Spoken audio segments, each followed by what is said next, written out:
Les Champs-Élysées ont pour la deuxième fois, en l'espace de 2 mois, été le théâtre d'une action terroriste. Le 20 avril 2017, vers 20h45, je vous le rappelle, Xavier Jugelet, policier de la direction de l'ordre public et de la circulation de la préfecture de police, qui se trouvait à l'intérieur d'un car de police stationné en mission de sécurisation au niveau du numéro 102 de l'avenue des Champs-Élysées, tombé sous les balles d'un terroriste. Le 19 juin 2017, vers 15h40, un convoi de 9 fourgons de gendarmes mobiles descendait l'avenue des Champs-Élysées dans le sens Arc de Triomphe Concorde, avant qu'au niveau du rond-point des Champs-Élysées, le premier fourgon de ce convoi ne soit percuté par le côté avant droit par un véhicule qui roulait dans le même sens de circulation et qui semblait comme vouloir forcer le fourgon, donc en tête du convoi, à se rabattre vers le trottoir. Le véhicule se positionnait devant le fourgon de gendarmerie et une détonation se produisait à l'intérieur du véhicule. Une vitre était partiellement fondue et une fumée orange s'échappait du véhicule. La situation était très rapidement maîtrisée au moyen d'un extincteur et les gendarmes présents sur place, sans qu'aucun tir de riposte ne soit à aucun moment intervenu, extrayaient le conducteur du véhicule, conducteur qui allait rapidement décéder.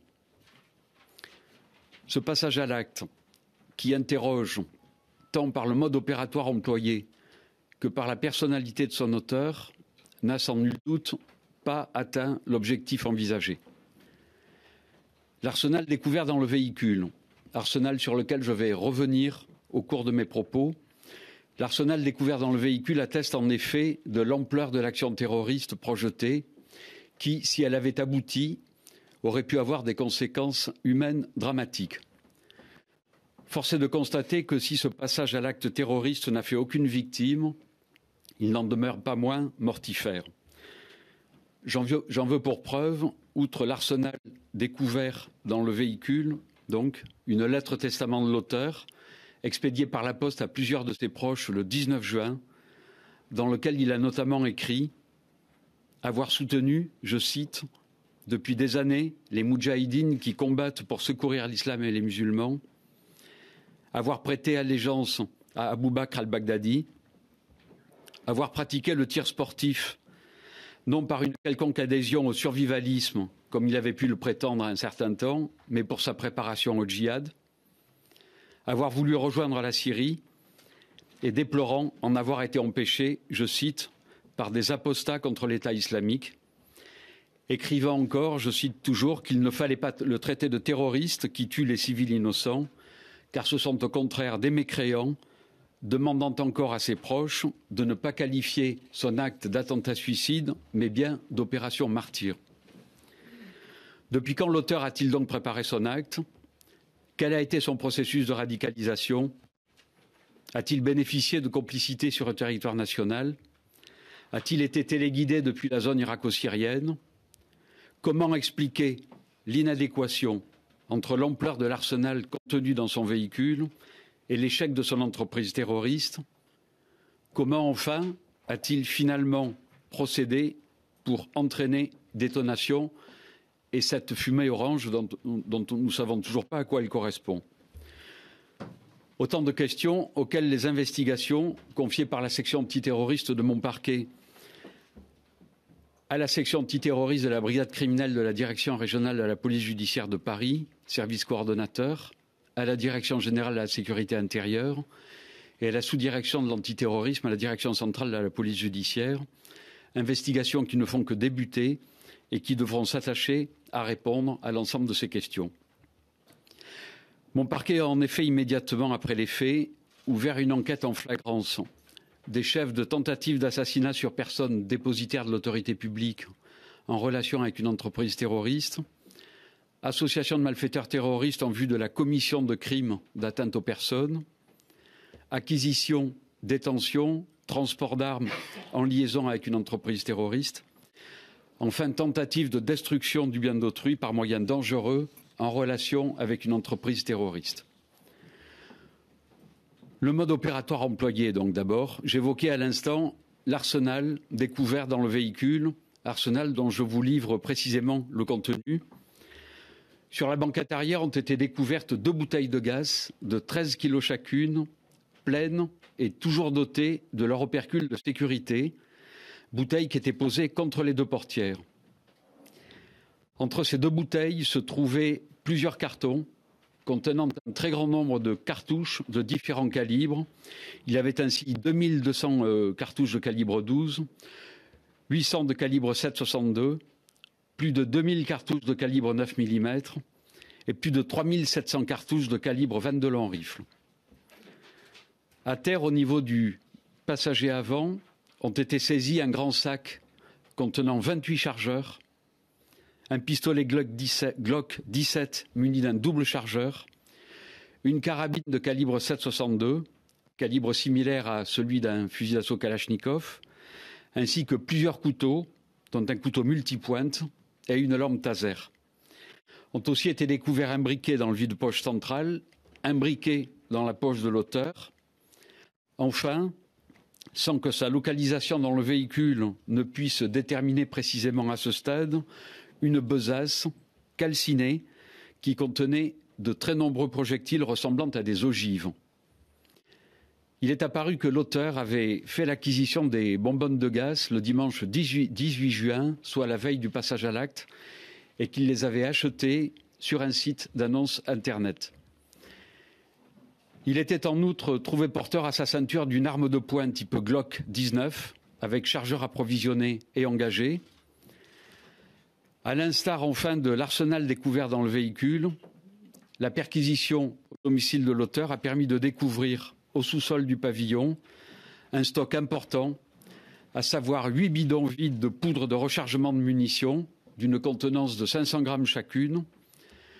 Cette poudre noire a pu avoir été utilisée par le mis en cause pour confectionner ses propres munitions, mais il convient aussi de relever que cette poudre peut servir à la confection d'un engin explosif artisanal, et les enquêteurs ont sur ce point relevé la présence curieuse d'une couscoussière entourée de chatterton, pouvant également servir à cette fin. Ont aussi été trouvés 2 fusils à pompe de marque Remington et Baikal, 4 mini-alarmes dont 2 à détecteur de mouvement, 2 talkie-walkie, un sac contenant du coton, des serflex, une chambre à air, du scotch électricien et du fil de fer, 5 cartouchières pour armes d'épaule, 2 ceintures cartouchières, 2 étuis multiples de chargeurs, 2 appareils de visée laser, une machette, un cran d'arrêt, un couteau de chasse, 24 boîtes vides de munitions de calibre 9 mm, un pistolet Sig Sauer et une matraque télescopique. Enfin, dans une chambre du logement était en outre saisi un fusil à lunettes. Autant d'éléments donc qui témoignent de la préparation indiscutable d'une action violente. Quel était donc le projet précis de l'auteur? Avait-il prédéterminé sa cible? Avait-il choisi le lieu? Comment avait-il conçu son dispositif qui, selon toute vraisemblance, avait pour objet de faire de son véhicule un engin explosif? A-t-il précipité son action et pour quelles raisons? Répondre à ces questions est bien sûr prématuré aujourd'hui, mais je peux d'ores et déjà vous indiquer que l'enquête a permis d'établir qu'au vu des premiers éléments issus des enregistrements de vidéosurveillance parisiens, il apparaît d'une part que l'auteur s'est toujours trouvé seul dans son véhicule automobile et d'autre part qu'à 14h50, il a circulé à bord de ce véhicule automobile Mégane, donc pont de Grenelle vers la Tour Eiffel. À 15h11, très précisément, il est arrivé place Jacques Rueff. À 15h24, il s'est trouvé quai Branly, à hauteur du pont de l'Alma, avant d'être à 15h34, très précisément, au pont des Invalides, et enfin à 15h39, avenue des Champs-Élysées, en direction de la place de l'Étoile. On sait qu'à l'instant où il a croisé un convoi de CRS, puis le convoi des gendarmes, il a fait subitement demi-tour au rond-point des Champs-Élysées et à 15h39 toujours, il a percuté le premier fourgon du convoi des gendarmes mobiles. L'analyse du laboratoire central de police est en cours toujours pour tenter de déterminer l'origine de l'implosion du véhicule. L'autopsie du pratiquée sur le corps de l'auteur, vous le savez, a conclu à une défaillance cardio-respiratoire par probable lésion de blast avec inhalation de fumée dans un contexte d'explosion en milieu confiné. Des expertises en toxicologie et en anatomopathologie ont en outre été ordonnées aux fins de compléter ces premières conclusions de l'autopsie réalisée. Enfin, les différents supports informatiques et de téléphonie découverts à la fois au domicile, dans le véhicule, mais aussi dans les locaux professionnels de la société de l'auteur sont en cours d'exploitation. Le mode opératoire employé, disais-je donc, interroge, de même que la personnalité de l'auteur. Il a rapidement été identifié comme étant Adam D, né le 8 décembre 1985 à Argenteuil, dans le Val d'Oise, et demeurant dans le département de l'Essonne. On sait qu'il s'est marié civilement en avril 2009 à une femme de nationalité tunisienne et que 2 enfants sont issus de cette union, respectivement nés en septembre 2010 et mai 2015. Il était inconnu au fichier du traitement d'antécédents judiciaires, ce qu'on appelle le TAJ, et n'avait aucune mention sur le bulletin numéro 1 de son casier judiciaire. Il a fait l'objet d'une fiche de recherche émise par les autorités tunisiennes en septembre 2014 pour terrorisme, pour des suspicions de relations avec un groupe d'individus en lien avec le terrorisme. Sur ce point, je peux vous indiquer qu'une demande d'entraide pénale internationale est en cours de rédaction et de transmission aux autorités tunisiennes afin de recueillir tous éléments utiles sur ces renseignements. Au printemps 2015, Adam D a été signalé par un service partenaire pour avoir été contrôlé le 24 février 2015 au poste frontalier de Kipi, à la frontière gréco-turque, à bord d'une Jeep, en compagnie de son épouse et de leurs 2 filles. Il était de même signalé un mois plus tard, le 12 mars 2015, au même poste frontière, sur le chemin du retour, sans autre précision.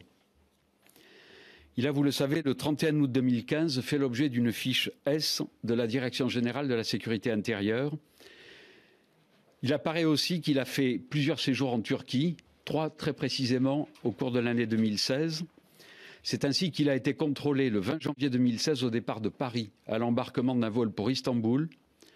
Il avait alors déclaré aux fonctionnaires de police qu'il effectuait un voyage dans le cadre de son activité professionnelle de négoce de bijoux. Dans le cadre de ce voyage, son retour avait été signalé le 29 janvier 2016, à l'occasion duquel il avait effectué très régulièrement une déclaration en douane pour importation de bijoux. Il a ensuite réalisé un nouveau séjour à Istanbul du 10 au 15 mars 2016. Un contrôle douanier avait alors été provoqué et il avait été trouvé porteur d'une somme de 4 800 € en numéraire, d'un lingot d'or et de bijoux. Selon les éléments recueillis au cours de ce contrôle, document à l'appui, il avait indiqué que ce voyage s'inscrivait à nouveau dans le cadre de son activité professionnelle. Il a enfin fait l'objet d'un dernier contrôle le 21 août 2016 au départ de Paris pour Istanbul et avait là aussi justifié son voyage par une activité d'importateur de métaux. Il est exact qu'il avait créé en 2014 une entreprise spécialisée dans l'achat et la revente de métaux et d'or. Des voyages en Turquie en 2016, donc sous couvert réel ou supposé, l'enquête nous le dira, de son activité professionnelle, et le séjour auparavant, en février et mars 2015, qui, au vu de la lettre testament que j'évoquais au début de mon propos, d'une part, et du témoignage d'une proche, d'autre part, atteste, c'est certain, d'une volonté déterminée de rejoindre la zone irako-syrienne. De même, l'acquisition et la détention de plusieurs armes au prétexte de la pratique de tirs sportifs pourrait apparaître comme des actes préparatoires de l'attentat qu'il a commis.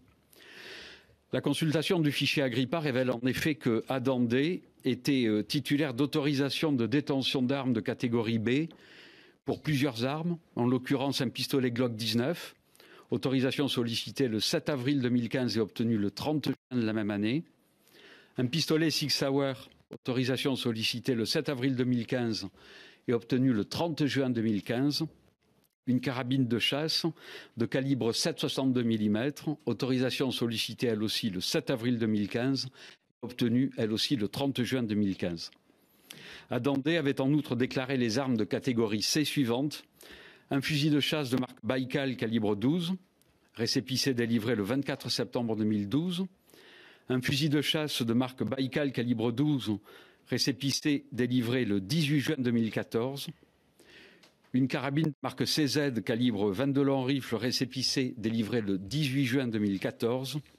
Enfin, une carabine de marque Remington calibre 12 récépissé délivré le 24 octobre 2014. Tels sont les éléments objectifs que je suis en mesure de porter à votre connaissance aujourd'hui au terme de ces 4 premiers jours d'investigation et d'enquête. Vous serez bien évidemment tenu informé des éléments qui apparaîtraient à la suite des examens de police technique et scientifique que nous avons demandés comme des évolutions significatives de l'enquête. Je vous remercie de votre attention.